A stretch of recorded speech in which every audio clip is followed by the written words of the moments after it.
Hi hello నమస్తే నేను మీ తెలంగాణ మహేష్. తెలంగాణ రాష్ట్ర సర్కార్ అసలు రాష్ట్రంలో యూరియా కొరత లేదో అని ఎన్నిసార్లు ప్రకటనలు చేసినా కూడా తెలంగాణ రాష్ట్రంలో యూరియా ఆందోళనలు తగ్గుతలేవు. ఈరోజు రాజన్న సిరిసిల్ల జిల్లాలోని ఒక మండల కేంద్రం వద్ద ఆసక్తికర సంఘటన చోటు చేసుకుంది. ఆ విషయం ఏంటంటే రాజన్న సిరిసిల్ల జిల్లా వేములవాడ నియోజకవర్గ పరిధిలోని కోనపేట్ మండల నిజామాబాద్ గ్రామంలో కొంతమంది రైతులు ఆందోళన చేపట్టారు. ఈ ఆందోళన ఏం జరిగిందనంటే వీడియో చూసినాక దీని గురించి మనం మాట్లాడదాం. ఈ వీడియో చూసే ముందు ప్రతి ఒక్కరూ నా ఛానల్ సబ్స్క్రైబ్ చేయాలని కోరుకుంటున్నా. ఈ వీడియో ఏంటంటే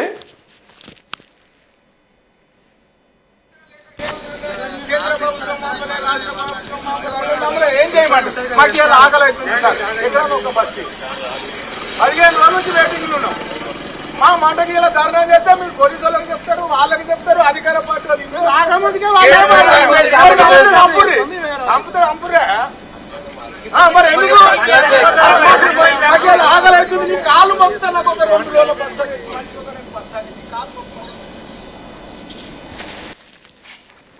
ఈ ఆందోళన చేపడదామని వెళ్ళిన సందర్భంలో స్థానిక ఎస్ఐ గారు ఆ రైతులతో మాట్లాడి మీకు ఆ గొడవను చాలా వరకు సర్దుమనే ప్రయత్నం చేసిండు.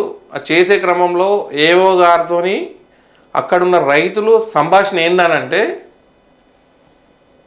అసలు మాకు యూరియా సరిపడే యూరియా లేదు, ప్రైవేటు వ్యక్తులకు యూరియా ఎట్లా పోతుంది, గవర్నమెంట్ సంబంధించిన సహకార సంఘాలకు యూరియా వస్తలేదు, ప్రైవేట్ వ్యక్తులు దీన్ని అదునుగా తీసుకొని 200-300 రూపాయలు ఉన్న యూరియాను 800-1000 రూపాయలకు అమ్ముతున్నారు. ఏదో లింక్ సిస్టమ్ పెట్టి అది అవసరం లేకుండా కూడా ప్రోడక్ట్ని అంటు పెడుతున్నారు.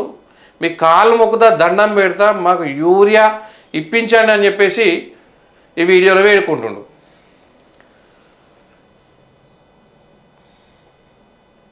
మళ్ళీ ఇది పొరపాటున ఏదో ప్రతిపక్ష సంబంధించిన రైతు అని అనుకునేరు. ఈ మాట్లాడుతున్న వ్యక్తి అధికార పార్టీ కాంగ్రెస్ సీనియర్ నాయకుడు. మళ్ళీ ఇదేదో రాజకీయ కోణం కాకుండా ఒక రైతుగా ఆలోచించాలి. ఇది అధికార పార్టీకి సంబంధించిన నాయకుడు అయిననే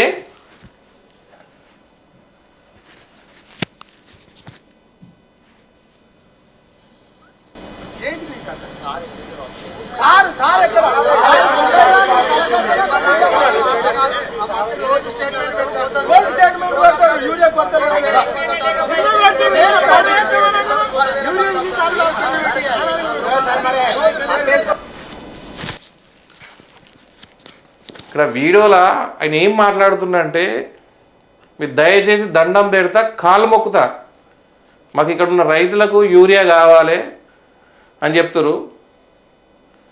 మరొక వైపేమో రాజన్న సిరిసిల్ల జిల్లా వ్యవసాయ అధికారి అసలు యూరియా కొడతం లేదని చెప్పేసి ఆమె స్టేట్మెంట్లు ఇస్తుంది. సరే ప్రతిపక్ష పోలు చేస్తే మనం అదేదో కావాలని కుట్రేసాం. అధికార పార్టీకి సంబంధించిన నాయకుడే మాకు యూరియా కావాలి మాకు కాళ్ళు మొక్కుతా అని చెప్పేసి అంటుండు. యూరియా కష్టాలు అనేది ఈ స్థానిక అధికారులు అసలు ప్రైవేట్ వ్యక్తులకు ఎట్లా పోతుంది యూరియా మరి ఒకసారి అధికారులు దీని మీద ఒకసారి సమీక్షించి ఇక్కడ ఉన్న రైతులకు యూరియా అనేది అందేలా చేయాలి.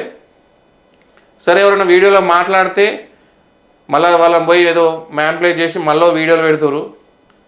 సరే అది రాజకీయంగా మీరు ఎన్ని చేసినా ఏం చేసినా రైతులకు ఇబ్బంది కాకుండా యూరియా అనేది అందుబాటులో ఉంచే దాని మీద దృష్టి పెడితే బాగుంటుందని మా ఆలోచన.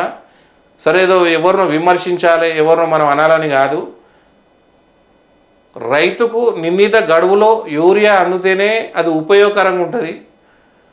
అది గడువు దాటిన తర్వాత యూరియా వేసినా కూడా అది నిరుపయోగంగా మారుతా అని చెప్పేసి వాళ్ళ ఆవేదన.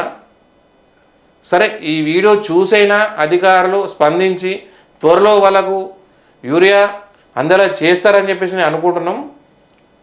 ఈ వీడియో మీకు నచ్చినట్టయితే like, share, subscribe Telangana Mahesh YouTube channel. Thank you.